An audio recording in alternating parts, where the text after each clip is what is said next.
Kageyama's kind of rude, and he says, and then Hinata like debates him because he's like, "Don't say Yeah, but, say dump, and they're like, dump, dump, dump, dump. And I was like, this is so silly.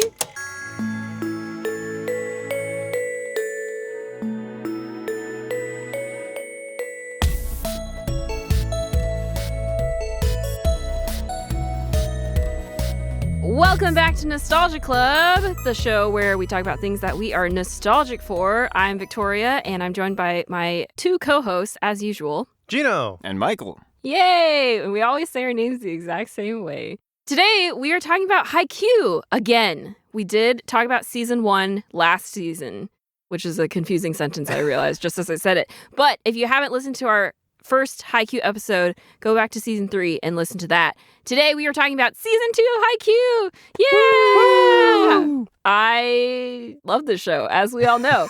So, yeah, let's just jump right into it, because I feel like we don't need to give as many vibes or context. I guess just overall plot of season 2 is the main team, Karasuno, goes and trains wow.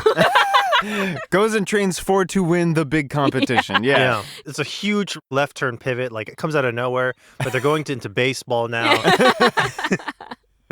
No, but season 2 focuses on Karasuno as they train to go back to the spring inter-high preliminaries, where they hope to redeem themselves, because in season 1 they played Alba Josai and lost. So this time their goal is to actually make it to nationals. But before that, they have to go through a lot of training montages and a lot of training camps to get there. Mm-hmm. And that's where we are. And they meet a lot of new people. And we meet a lot of new people. So Jino needs a lot of I have the wiki help open. with the wiki.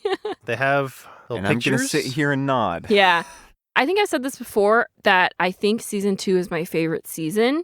And rewatching season 2 affirmed that it is indeed my favorite season. Nice. So I am excited to talk about this, because the characters are just so good and they go through so much in this season.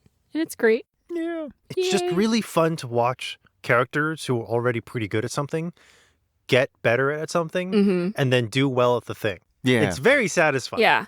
Although I would say that at the beginning of the season, they're good, but they're not like, it's not like honed, if that makes sense. Like, Hinata and Kageyama have their freak quick that they do, but so far, Hinata still closes his eyes when he does it. So it's like, it works, but it won't work against really good opponents. Yeah. Which is kind of the whole point, which is like, they thought they were doing pretty good, but then they encountered Alba Josai, which is this powerhouse school of a team, and they were like, oh, we are not good enough. They are far more experienced and trained than we are. Mm-hmm. So they go to this training camp in Tokyo, and I thought it was really interesting that they decided to have Karasuno lose every single training game. Yeah. Really raising the stakes and also like bringing them back down. Because like at the end of season 1, they're kind of at like the peak of like winning games and stuff, and then the loss is very dramatic and you feel like they could have clinched it. I felt like season 2 was trying to remind you that like, oh, there's still a long ways to go. Yeah. And so they're going to lose 60 games in a row to really hammer in the point that there's a long way to go. Yeah, because this training camp, it's hosted by Fukurodani Academy, which is one of the top volleyball teams in Tokyo. Karasuno's from Miyagi, which is a smaller prefecture, but Fukurodani is a Tokyo high school. They've gone to nationals. They have really star players. And so you're reminded of the level that they actually have to get to. Because it's not even just about reaching nationals now. It's like, oh, once you get to nationals, you don't want to just like fail immediately. Just flop on the floor. Yeah, exactly, right? Like, just getting to nationals is already going to be so difficult for them. And then you're like, oh, once they get to nationals, this is the level of teams that they will be playing, which is very intense. But some of my favorite characters are introduced in this season. First of all, we have to talk about Yachi, the real MVP. Yeah. Is he the one with the spiky gray hair? No, Yachi is the new manager. Oh. The anxious girl who Hold on. Okay. There's so many names. Please there bear are a lot with me. of names. It's okay. So one of the main points in season 2 at the start is that Kyoko, who is the current team manager for the team, needs to find a replacement because she's a third year. She's agreed to stay on until she graduates, basically. But she's like, okay, I got to do my duty as a team manager, which is I have to set up the team for success with a new manager. So she goes around, she's like looking for candidates to be the new manager. She ends up finding Yachi, who's this small first-year girl who basically agrees to become a manager because she thinks Kyoko's really pretty. Yeah. And she is really anxious and shy. So Kyoko's like talking to her and she's just like, sure. And then she's like, oh, what did I just agree to? But Kyoko is like very gentle and she's like, I know it's a lot to ask, but why don't you just come to some of our practices, just like a trial period, and figure out if you actually like it.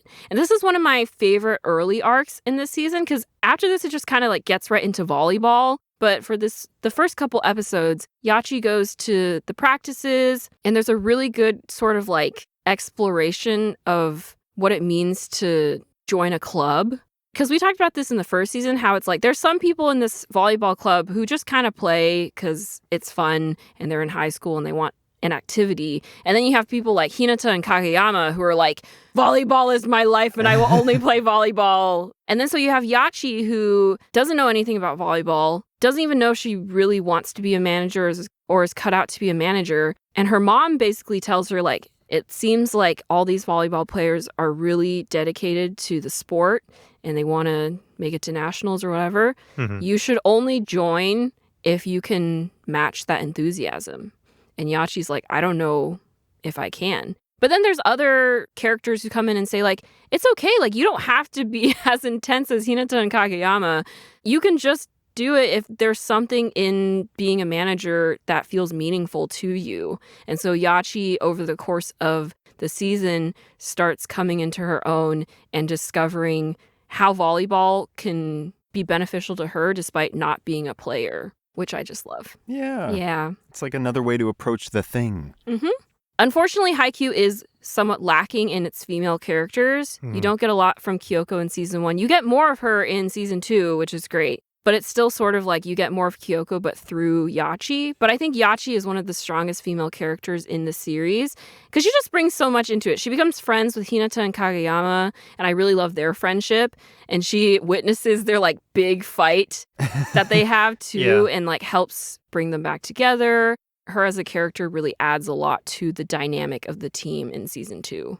Yeah, it adds another perspective too. Yeah. Another way for the viewer to learn about the nuances of the volleyball, especially now the game is getting more complicated. Yes, it definitely is a great vehicle for someone who doesn't know about volleyball, for other characters to be able to explain volleyball to her and thereby explain volleyball to the viewer. Yeah, she almost serves as like an audience surrogate. Yeah. And it's also really satisfying to watch her get more invested with every episode and also get more knowledgeable, like rapidly with every episode. To where now she's like almost commentating on it by the end of the season. Yeah. Which is very fun. And you get to see her confidence grow too, which is just so great. One of the things that I do personally kind of wish we got to see in the full series is Yachi as a third-year manager. I just think that would be really neat. We don't get to see that, which I understand why, because Karasuno in their third year is or like in Hinata and Kageyama's third year is very different from the Karasuno that we meet in the series. But just for me, I was like, I just want to see how Yachi's doing, because I'm sure she's just kicking butt at being a manager. Now that I've watched the second season and I've sort of started to figure out the pacing of the show, it feels like we're not going to leave the first year. Like the whole show is just this 1 year of volleyball, right? Yes, I think the creator has said that while other people might want to see, I don't know, like spin-offs or like extended versions of like Hinata and Kageyama's second and third years on Karasuno, he's basically said like Karasuno as a team is that first year. After that, it's a different team. Like it's almost like a different story. They'll have different challenges and whatnot. So going beyond that doesn't really serve the overall message that like the creator's trying to tell, which makes sense. We do go beyond a little bit in terms of, oh, and this is what happens in their second and third year, but you just don't see the full extent of it. Yeah. Yeah. I really like that because I was sad the seniors were leaving. Yeah. And exactly, right? It's like imagining Haikyuu without those third years is like, oh. Yeah, it's not the same dynamic anymore at all. I was very glad to realize that I would get them for every season. Yeah. Very happy. Yeah. More Suga, more Daichi. My favorite character for season 2 was Yamaguchi. Mm. I thought that was the most emotional connection I had with the show, his little arc. Yeah. When he got over his, I guess, stage fright and was able to execute on a skill he'd been practicing for basically a season and a half at this point. Very, I guess not like close to home because I've never had something like exactly like that, but I have felt in a similar situation where I'm not quite as good as the rest of my team, like at a sport in general, but I am okay at like this one thing. And so I'd get sent in to do this one thing. Yeah. Again, like never to the point of Yamaguchi where like he's their pinch server, like he's scoring 5 points in a row. Like that's really impressive. But like that same thing of like, I want to help my team succeed and this is the only way I can do it. And so I'm going to put everything into it. So I felt very validated by that. And it was also just cool. It was nice. Yeah. It was very emotional. Because you get to see Yamaguchi try and then fail and then try again and then fail. But when he finally succeeds, it's so satisfying because you're just like, yeah, he did it. It's like all eyes are on him. Yeah. And it's Even just that like, boom. final serve of the season where it got, rebounded immediately and like they lost the point, it was still incredibly satisfying to see him just walk straight on, no hesitation, make a perfect serve. Yeah, it got like, rebounded or whatever, but there was no monologue. There was no hesitation. And you were like, he's got it. Yeah. He can do it now. Because now it's just like, it's just a tool that they can use in their arsenal. He's like fully integrated now. Yeah. Yeah. Which is just so great because he just has so much doubt of like, oh, if I screw this up, maybe I don't get to play again. But now he has the confidence that even if the play doesn't go as well as planned, because that's just the nature of sports, it's okay. You can try again the next time, or you're still useful to the team. This story is so good at knowing what its audience wants as like a satisfying dramatic conclusion, because the fact that they managed to get all 3 third years onto the field for the very final play and then all have them like celebrating in the same shot, like there wasn't a reason necessarily to do that strategy wise, I guess, but they've justified it. And so when it happened, it was satisfying, but also like, because, it's just 3 third years. It's their final time playing volleyball. So it's good. Also, I like seeing Suga get points. Yeah. I'm glad My I get to favorite play. thing in the series is every time they put Suga in, because they always do like the dual setter play, and everyone's always like, whoa, 2 setters at the same time? What are they going to do? I love Suga. He's such a good character.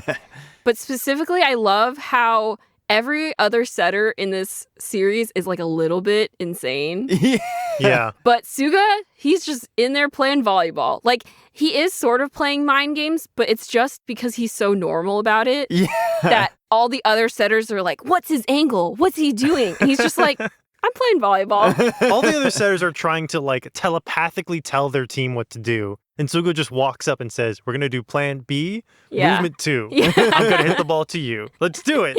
And like, it's so refreshing. And also, you really get to see him shine as a vice captain and someone who is generally on the sidelines, but is so important for just maintaining the team's morale. Yeah. Because he usually steps in when the team is like freaking out a little bit. And he just is like, hey guys, we're just playing volleyball. It's okay. Yeah. And everyone settles. And it's really great. Yeah. That is the most realistic aspect of like calming the team. Like sometimes when there are scenes where Kurasano is like, like maybe we can't do it. And then someone says something to like amp them up or anger them into focusing. And from my experience, that almost never works. But the sort of like, hey guys, we're just playing game. It is only game. Why you have to be mad? To quote the old meme. I just like Suga. Yeah, I love when, because there's a big moment where Kageyama gets swapped out, like fully swapped out, not just with both him and Suga on like the court at the same time. And he starts spiraling because it reminds him of when he was in middle school and he was pulled off the court because he started to become like the Grand King too much. And so he's sort of panicking and being like, did I screw up again? And all it takes is Suga just puts his hand on his shoulder and is like, we're just changing up the flow. It's okay. Yeah. And that's all he needed. Just like a little bit of reassurance that he hasn't just totally screwed up. He then is able to focus on the game while sitting on the bench and see what it's like from Suga's perspective. And he's like, oh, it actually is really nice being able to like get that bird's eye view of everything that's happening and not just focusing on what I'm doing. but actually getting to see like how all like the rest of the team's doing, what the opponents are doing, and it helps him play better when he does return to the court. That's why I was so excited to see him do that in season 2. And also like the surprise of like when he swapped out for Tsukishima. Does he swap out for Tsukishima? No, there's like some second year or something. Or no, I'm thinking of when Daichi goes. So in the first season, he swaps out when with Daichi Kageyama. dies. Yeah, he dies. The first year, he swaps out with Kageyama, or first season. The second season, he swaps out with Tsukishima to serve at one of the weaker It's receivers. not in season. It's in the first half of season. Wait. Season 1 is when he swaps out with Kageyama, and Kageyama starts to spiral. Oh.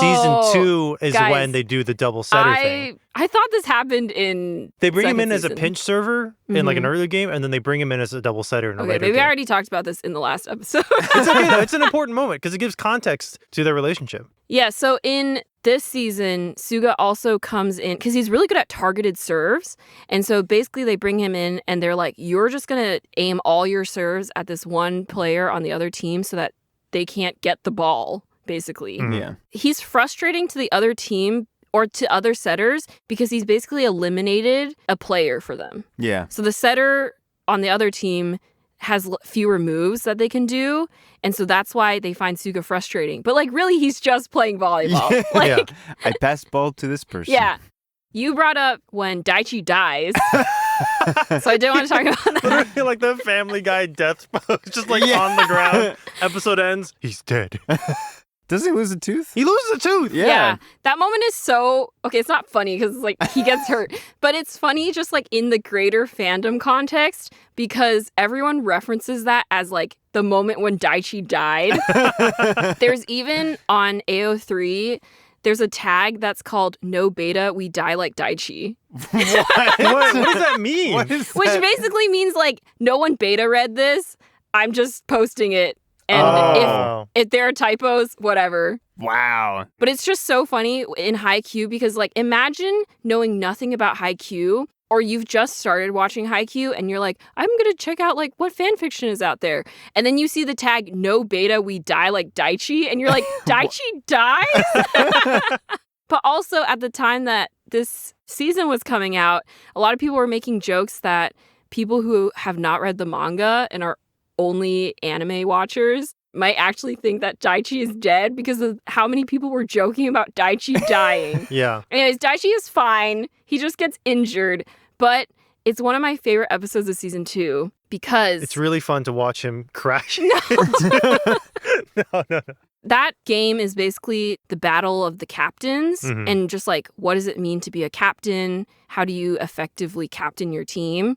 And when Karasuno loses Daichi, they're really shaken because not only are they worried for him because he has to go to the infirmary and they don't know, like, is he out for, like, the rest of the tournament or what's going on?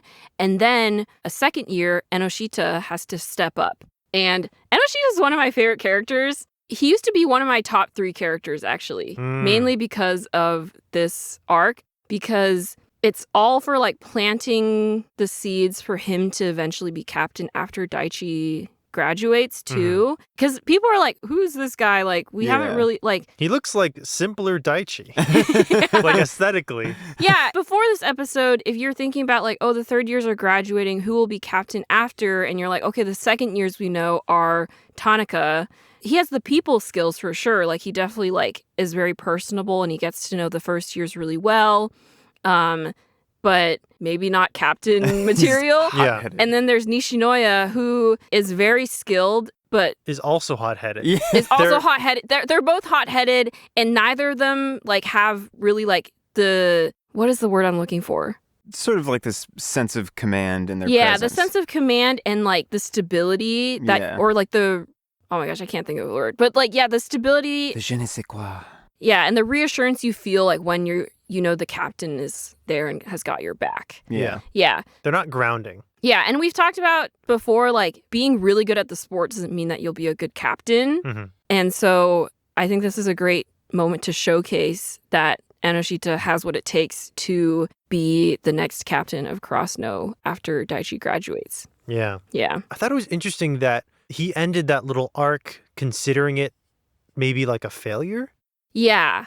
I think for him, because his whole arc is talking about how he actually quit at first when the senior Ukai became coach for a little bit, and he was like really strict and like sort of like had a harsher coaching style, and Enoshita was like, this is just a club for me, like I don't think it's that crazy. I don't think I'm as crazy about volleyball as these other people, so I think I'm just not going to go to practice anymore. And he gets and then he goes home and he sits at a kitchen counter and slowly eats a tiny scoop, like bowl of ice cream. Yeah. As just like, this is what I do normally.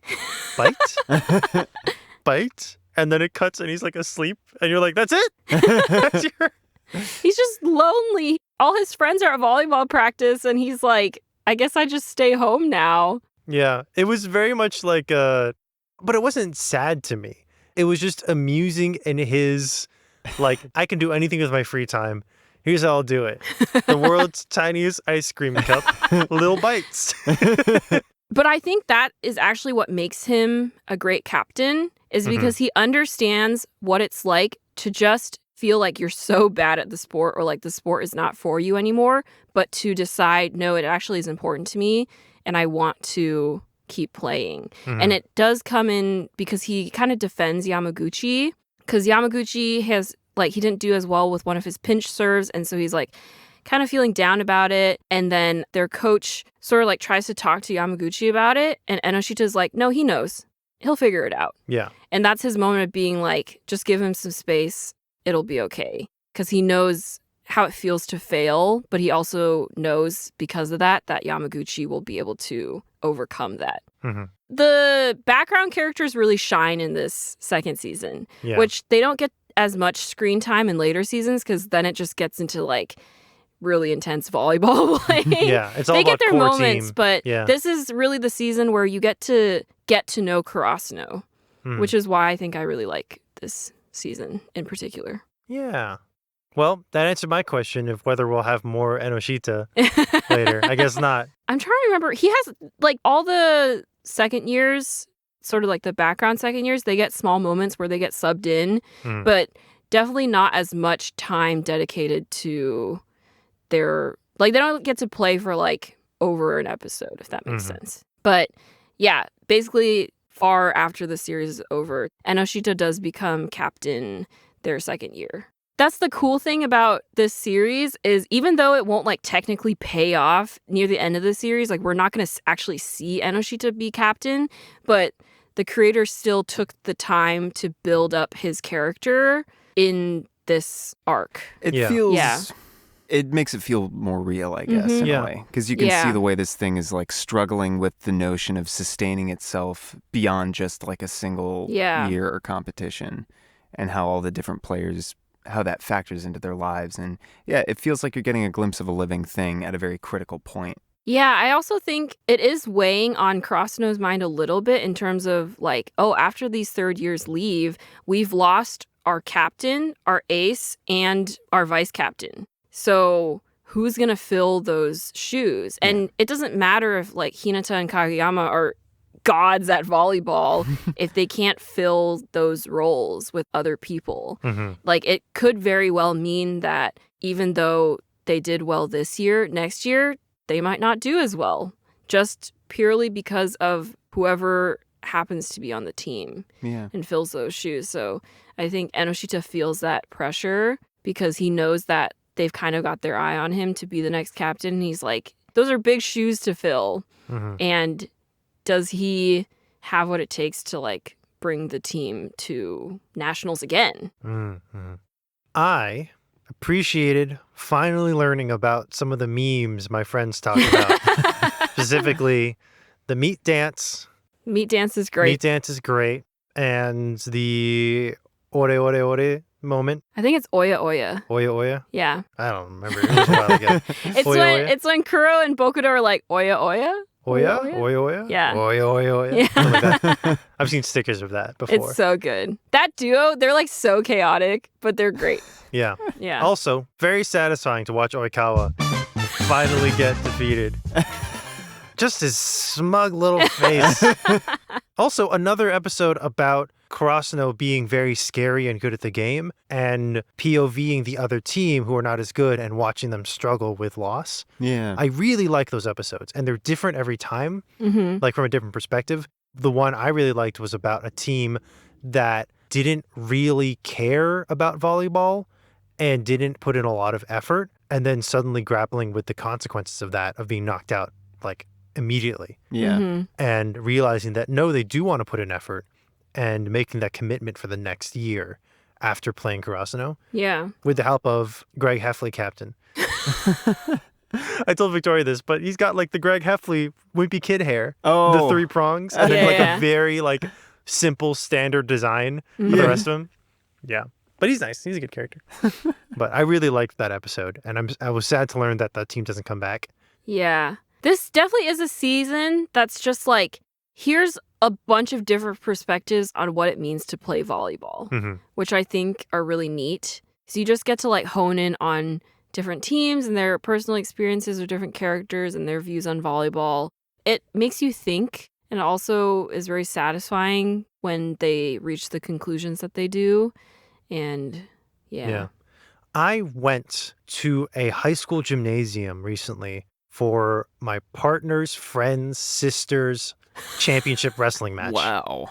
It was the first time I'd been back in like a high school sports environment since high school. And the feeling of being in that sort of environment again is genuinely electrifying in a way that like professional sports is not. I think, because in professional sports, you have a lot of people who are very passionate about a team, but they don't necessarily have a personal connection to the players. Yeah. But in high school, it's like your classmates and your family, and even the other team is from the local community. And so you know them like personally. It's loud and it's high energy and it's electrifying. And it's also in a much smaller space than a professional arena. And it made me realize that I missed that environment, and I didn't realize I'd missed it until I went back to it. And it was also after the match, you know, this was like the championship match of these two like wrestling teams. And it seemed really intense. Like kids were crying after they lost and stuff. But after the match, they had a DJ who just started playing music, and both teams got together and started dancing in the middle of the arena, like as people were packing up. And it was like really cool to watch that, like at the end of the day, they're all kids and they're all friends. And this isn't Haikyuu and they're not like, you know. And then, you know, watching Haikyuu at the same time, it just brings back memories of like how intimidating it is to go to like a wealthier schools or like a wealthier district and see this like massive stadium or gymnasium or arena or whatever, like packed with bleachers. Like their side is like all their color packed and they're all chanting like uniform. They have a DJ. We never had a DJ at our school. The DJ is pretty crazy, I will say. And they had like an announcer who has like a script and everything, like throughout the game. It's the championship. And just like how intimidating that is coming from a smaller school without those resources. Yeah. And just being blasted by all this like noise and light and like support for the other team, and then still winning.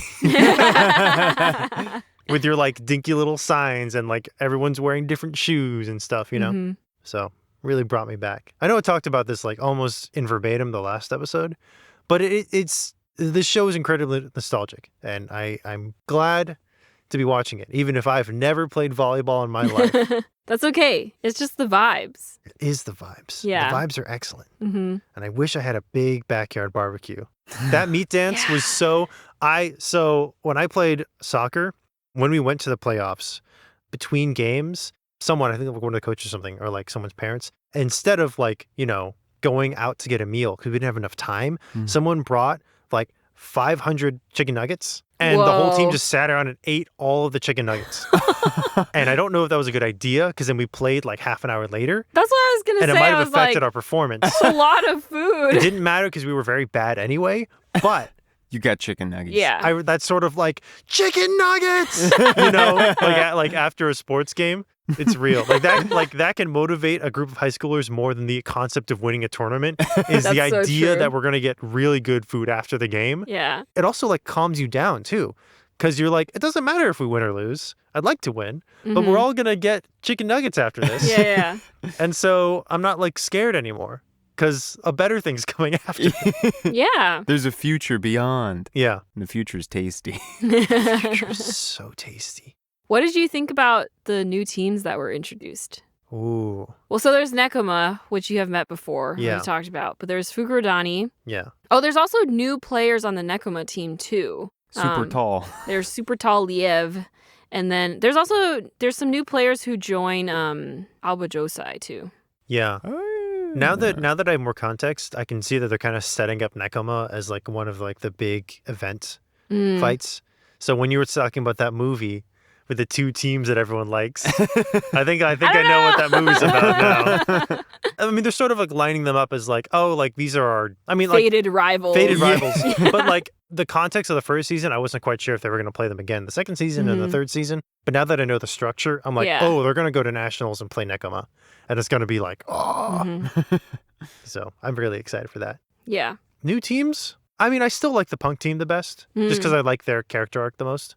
I know there was one team that I don't think we got much of, but there was a character who was kind of like a foil for Hinata or something on the other side. Oh, yeah, the other little giant. Yeah. It was an interesting episode, as I recall. Anything that kind of like focuses on Hinata's play style specifically, and then you get to see him basically like work around those problems is really satisfying. Yeah, and it was interesting because you could see like, oh, here's another character, total side character. It's, for all I know, a one and done, but there's still like a tactical threat here. Yeah. And there's like, this could kind of go either way. Wakutani Minami? I think that sounds right. Nakashima is the player, the other little giant. Yeah, they play them. They're the pink team. They play the yellow team, who are all about having fun until they get yelled at by their manager. That it's not all just about having fun. You also have to take the game seriously. Yeah. I love that manager character. She just, again, it brings like such an interesting perspective to the game, and there's so much attention put into developing her character despite the fact that she's a manager on an opposing team. But the thing about that team is like they don't really have a coach. It's kind of just her playing multiple roles, and she's graduating. Yeah. And so they're kind of like in an even more dire position than Karasuno is with Daichi graduating, because at least they've been set up with like a pretty good coach, and like Takeda is really invested in their team. But for Jozenji, like their after coach, she graduates, if they don't pull it together, there's not going to be someone who's going to help them do that. Yeah, their coach straight up admits like, I could not have done what you did. Yeah. But they do like cut to her replacement, who looks in the stands very nervous. And I was like, oh, they'll be okay. Yeah. They'll figure it out. I was sad to watch Date Tech get taken down.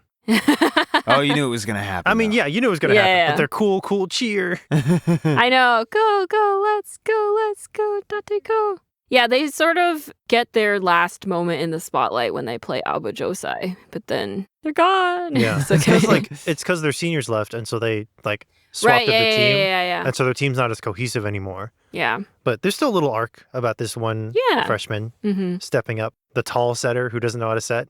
Yeah. Yeah. The Angry Bird guy. The Angry Bird guy. Kokanagawa.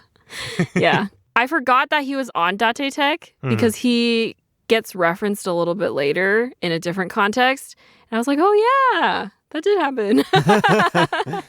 So I'm guessing they don't play Alba Josai again. Because like there's not a reason for them to play. Yeah. I mean, also, even if they played Alba Josai again, Oikawa wouldn't be there. And it's, Oikawa is the reason why you care. Yeah. Like, I think when they play Alba Josai again in the future, it's a completely different context and a completely different team. So I think you mentioned in our first Haikyuu episode that Oikawa would get more context to his like character and backstory in later seasons. Was that this season, or is there more Oikawa happening later? Oikawa will come back. He basically like watches in the stands while they're playing Shiratorizawa. He looks dapper. He does look very dapper. I've watched some of season 3. People are obsessed with that. But he's there because like he has a lot at stake with both teams. So there's not a lot of attention put onto his character. He is very much there as like an extra commentator in a way. But he is sort of wrestling with the idea of like, what next? And also part of it is he's watching this match and he's like, these people are insane. They're insanely good. How do I play on the same level as them in the future? After that, he kind of disappears for a little bit, and then he comes back. For a denouement? Sort of. Yeah. There is a completion to his arc in the epilogue, is what I will say. That's good. He doesn't run out of the stands with a steel chair versus... No. Yeah. So his arc, it kind of like, it does end sort of in season 2. And then I guess the aftermath of that and reflections are in season 3. And then he kind of disappears for a little bit. And what I personally think is like the actual full completion of his arc and what the creator was trying to like say through his character is completed in the epilogue. Okay. Yeah, or in the final arc or whatever. Fascinating. So we're really moving on to like, Karasuno has really moved past the schools that they've beaten now. Yeah. So they're really moving on to like That's why I was threats. saying like it's kind of funny when people are like Oikawa, the most evil villain in all of anime. It's just his face. Yeah. He's just so smug. He's not like the Shimizu Shiratori-sama. Yeah, because that guy's just like, I'm big and I'm confident in my abilities. You know? I love Ushiwaka. He's so funny. Because he's like he's just like a guy. He's just like a guy. He's like a big intimidating guy. But Oikawa's like a smug, intimidating guy. And there's something about a smug guy. Ushiwaka is like just a guy, but he also is very blunt. And so he ends up offending people without meaning it. Like, he has this confrontation with Oikawa that people quote all the time where he's basically like, you should have come to Shiratorizawa. Because in his mind, he's like, Oikawa, you want to be the best. And you are very talented and good. So why would you not go to Shiratorizawa? Mm-hmm. It's kind of like, if you want to be the best, go to the best school. Yeah. But he doesn't know what's going on in Oikawa's life, you know? Like, and so he's an interesting guy. He's intimidating, but like mainly just because he's like really good and he's left-handed. So they're like, what do we do about that? I've heard online that we're going to meet Tendo next in season 3. And I've heard controversy about Tendo. Some people find him very annoying. And I see a picture of him. I have context of Tendo. Yeah. And he really is there. He's got a lot of hair. He has a very eccentric design. Mm-hmm. I think his character is interesting. I don't think he's particularly annoying. Well, he is annoying, but like that's kind of his whole deal is he wants to be annoying. Yeah. Like he wants to annoy the other team. And so if you find him annoying, it's because he's kind of irritating to deal with. Because they talk a lot in season 2 about read blocking, where you read what they're doing and based on that, you can conclude when they're going to jump. And that way you can more effectively block. Tendo does what he calls guess blocking, which is basically he just goes off of vibes. He's just like, I think the ball is going to be over here. But he happens to have like a really high accuracy rate. So when they first face him, they're like, how did he know? Like, because they try to do the quick, but he's like right there. Because he doesn't have to take the time that other blockers do to be like, okay, where's the ball going? Oh, it's going this way. I'm going to jump that way. He's just like, I think it's going to go that way, so I'm going to be there. Obviously, there's a margin of error. Yeah. So sometimes he'll guess. He's just wrong. And he's just wrong. He's just in the wrong space. Just complete opposite direction. But he's like an interesting character. Okay. I think he's I'm fun. excited to meet him. He's fun. He's fun. Okay, speaking of blocking, though, we have to talk about Suki. My favorite character. Oh, well, I think Suki is gray hair spiky, right? He doesn't have a big moment till season 3, right? Yes, but the seeds are planted in season 2. And I still really do like his arc in season 2, which is like a lot more low key. Yeah. So basically in season 2, because like we said, all the characters are doing their own kind, like they're at training camp, but they've each got things that they're personally working on. So for example, like Asahi, he's already the ace of the team, but he realizes his serves are kind of weak. So he wants to learn how to do a jump serve. And then Nishinoya wants to learn how to like set from like the back line and like add that to his arsenal. Hinata's trying to learn how to hit the ball without closing his eyes, etc. So I figured out which one's Suki. Yep. The name I can't say. Yeah. Tsukishima. Yeah. So they're at training camp. They're all doing extra practice. And for Tsuki, he's like, what's the point? Like, why are you putting so much effort into this hobby? He always seems very unaffected, but you can tell just based on like his mannerisms, I guess, like it is bothering him. Like he's still just like, I don't get it. Like, why would you put so much effort into this? And it's revealed that it's because his older brother, Akiteru, used to play on the Karasuno volleyball team. You get flashbacks to young Tsuki, and he's like so bright and happy and cheerful, and you're like, what happened? Yeah. And this is what happened. So his older brother was in high school and was on the volleyball team. And Suki was like, oh my gosh, like, that's so cool. My brother's so cool. I want to see you play. And his older brother basically like lied to him and said that he was like a regular on the team, that he was really good. And so one day Suki basically goes to watch Karasuno play without his brother knowing.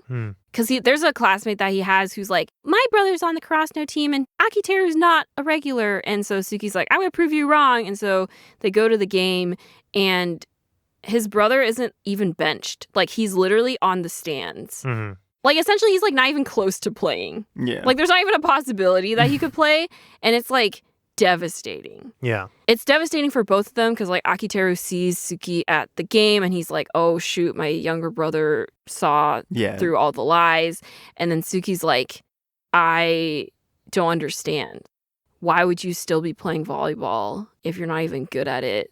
And then he also sees like how devastated his brother gets once like the facade kind of crumbles. That's why Suki is like, I'm not going to put that much effort into it. But it's like, it's so interesting because like he obviously is still on the volleyball team.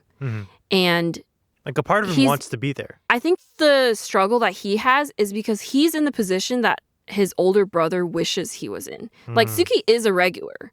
He's always on the starting lineup. And it's because he's naturally tall and he's really good at blocking. And so I think he feels like a little bit of guilt too, where he's like, I didn't put in as much effort as my brother did, and I'm still like doing better than he was. And in his mind, he extrapolates that to being like, it's all just about like natural talent in a way. Like, it doesn't matter how hard you work because like my brother worked harder than me and I'm still doing better just because I happen to be gifted. It's really interesting. But what I love about this season is he starts repairing his relationship with his brother and he starts actually like wanting to get better. Like, he asks his brother if he can play with his team. His older brother still kind of plays on the weekends, but like these are like adult players. Obviously still not Kageyama Hinata level, but they are taller and have more experience. So Suki starts training with them. Sorry, I'm rambling so much. Because you were talking about how like he's your favorite character in the previous episode. And I've seen a sticker of him going like, ah! And so when I watched him start to go on this arc, I was anticipating that moment. And when it didn't happen in this season, I was like, no! It's coming. It's coming. I'm really excited because I really want that moment to happen. That moment. I don't know the context around the moment. I just know that like he finally expresses himself. So I'm very excited. I can't talk about it too much. But season 3 is much shorter. Season 3 is much shorter. So I can watch it quickly. Yeah. I think the other thing about Suki's arc, why I love it so much, is because it's such a slow burn that you don't even realize it's happening until it happens. But going back and rewatching, I was like, oh, this is all happening like very quietly in the background. Which is why he is, in my opinion, I think Suki is like the direct foil to Hinata. Because Hinata is like all bright, loud energy. Like, he's rushing through things. He's like, all the attention is on me, right? Tsuki is the opposite. He's more in the background, like figuring things out, but it's all kind of like internal. And that's his play style too. Like, you see a little bit of it in season 2, how he's always like 5 steps ahead of the other team. Like, he's able to read the guy that Tanaka is challenging and able to use that to get a point. Exactly. So that's his play style. He's like, I'm literally playing the game, but you're not even noticing that I'm playing the game. And so that's why the build up to season 3 is so good, because you don't even realize that all of that has been planted until you get there, and then you're like, it's all coming together. It's all led to this. And also, it's so good. Him becoming more, I don't know what the term is, but like he is interacting with Yamaguchi more in like a more supportive way rather than a more standoffish way, which I think is really nice. Yeah. And Yamaguchi deserves it.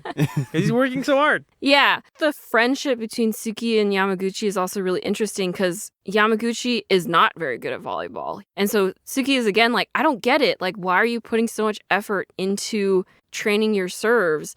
And Yamaguchi is like, because it's a matter of pride, dude. They have like that big fight, which is like so great because it's the first time that Yamaguchi actually like kind of like stands up to Suki and is like, it's not about winning. It's about being satisfied with my personal performance and like feeling the satisfaction of like getting good at something. Yeah. Watching Yamaguchi's investment eclipse Suki, I think was also very satisfying. Yeah. Like watching him start to care more.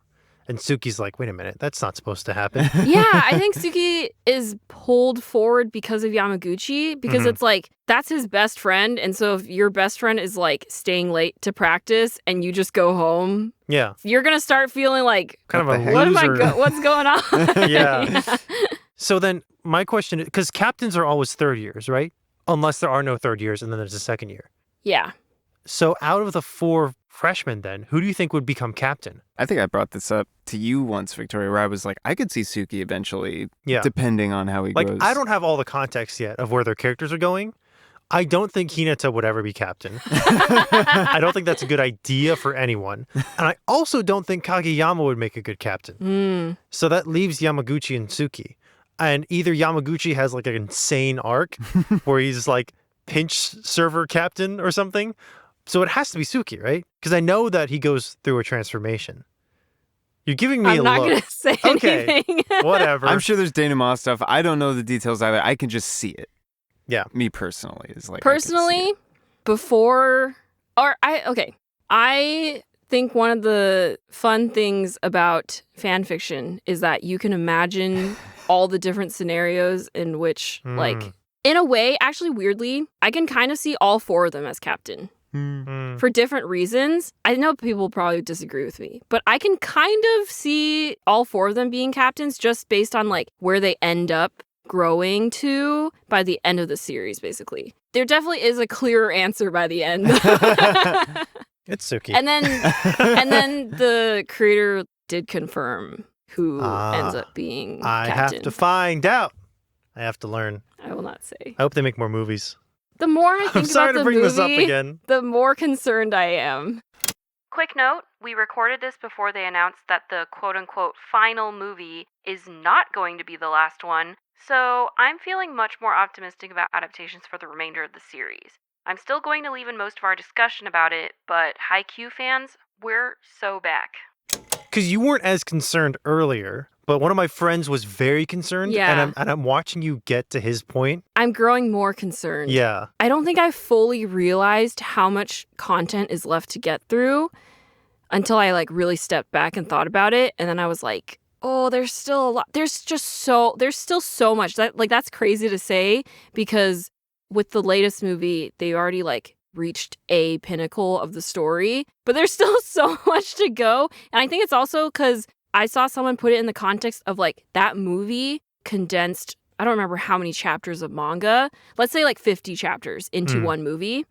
There's still like 150 chapters.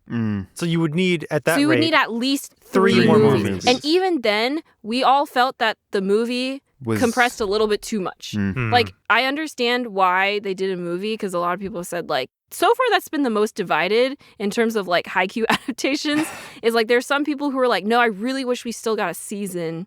And other people were like, no, but, like, it is just this one game.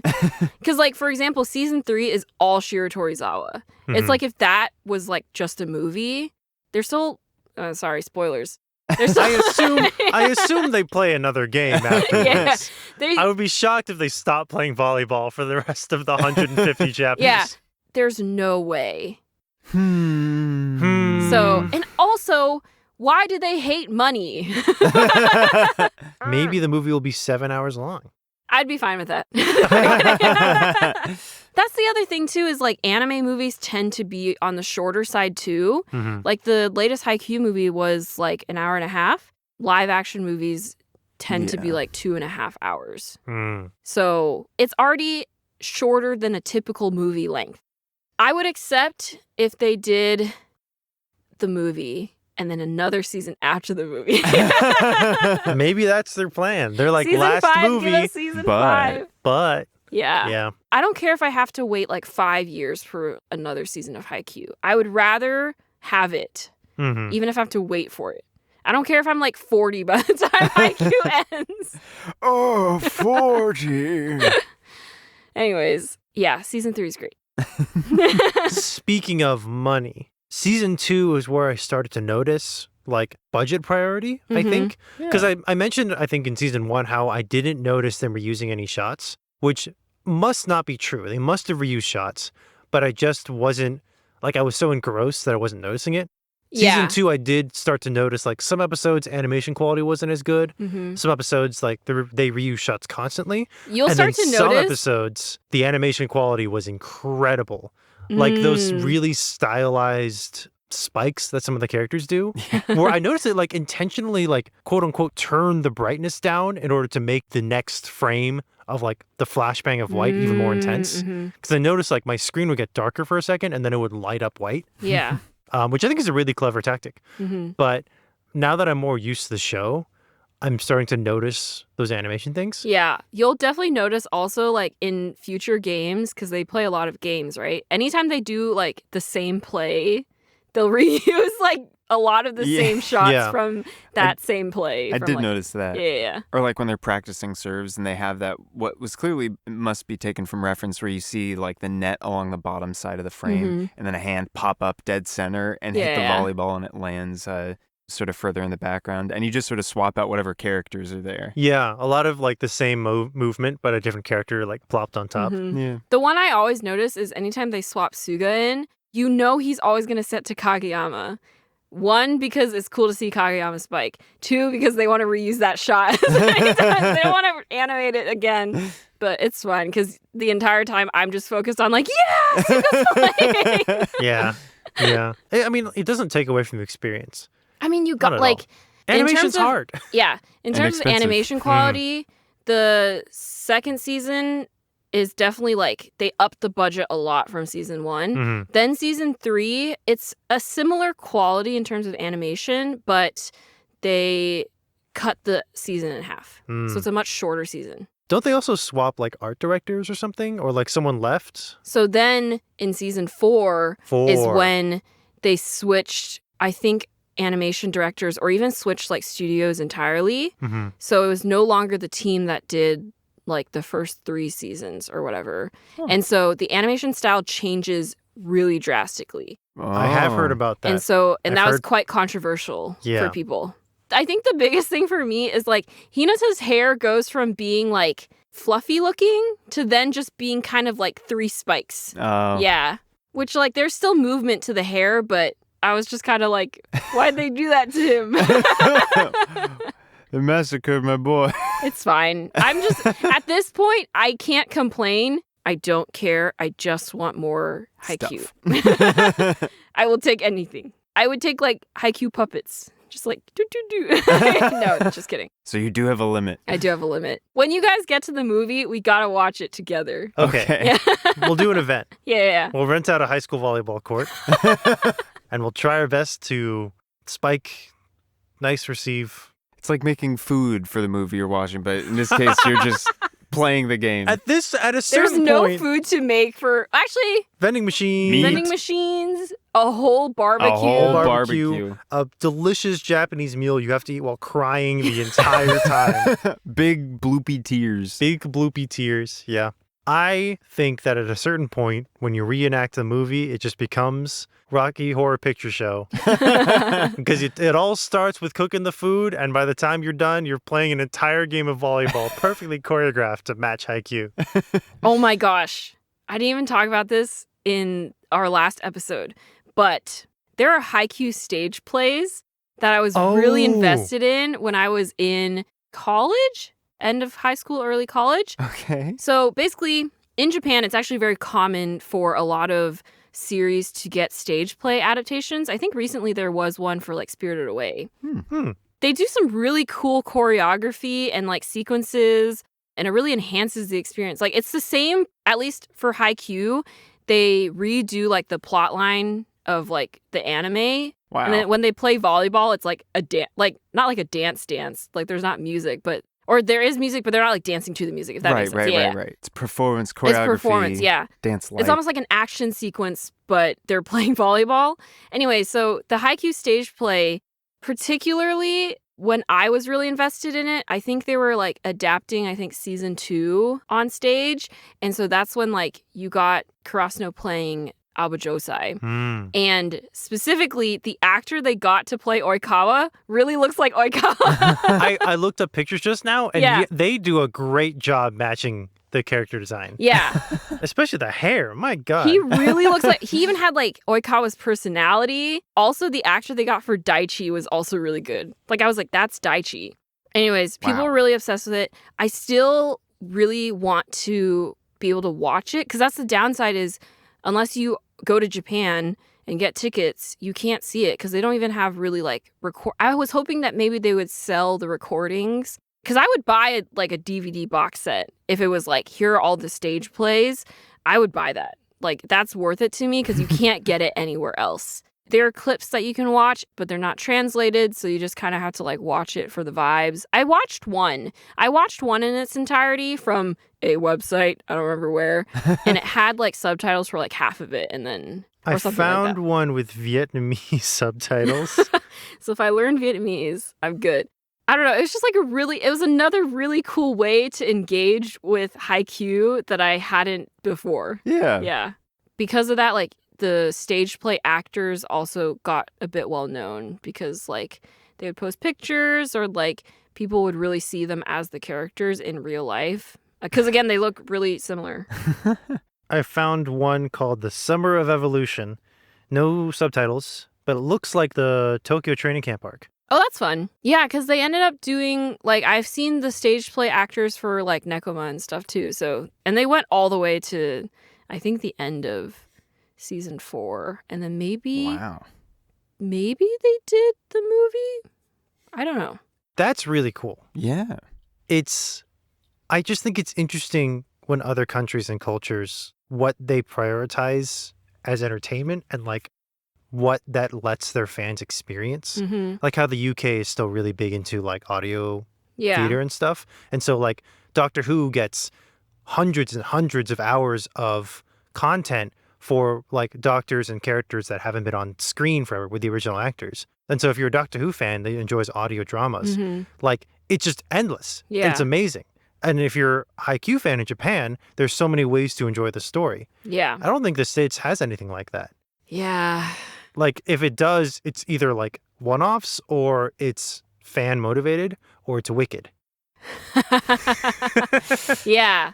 I think it's usually... Yeah, mostly fan motivated. Or it's like, Mean Girls. We get a lot of Mean Girls again and again. I don't know, but it's like not to this scale, right? Like I think it's like the US hasn't produced something to this level. It's like if Marvel had also like theater productions and like interactive experiences, and it sort of does in the theme parks. Yeah. But it's not to like the level of like a fully executed stage play. It's not standalone. Yeah. It'd be like if Game of Thrones had also like a full stage play adaptation at the same time as the show running. Yeah.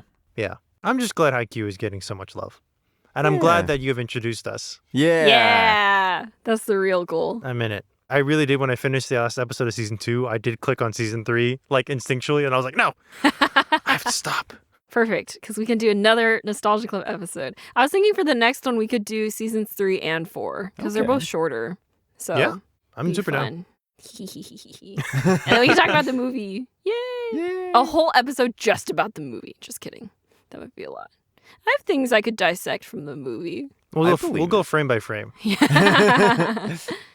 From season 1, one of the lines I picked out was, "That was a rather bold dump."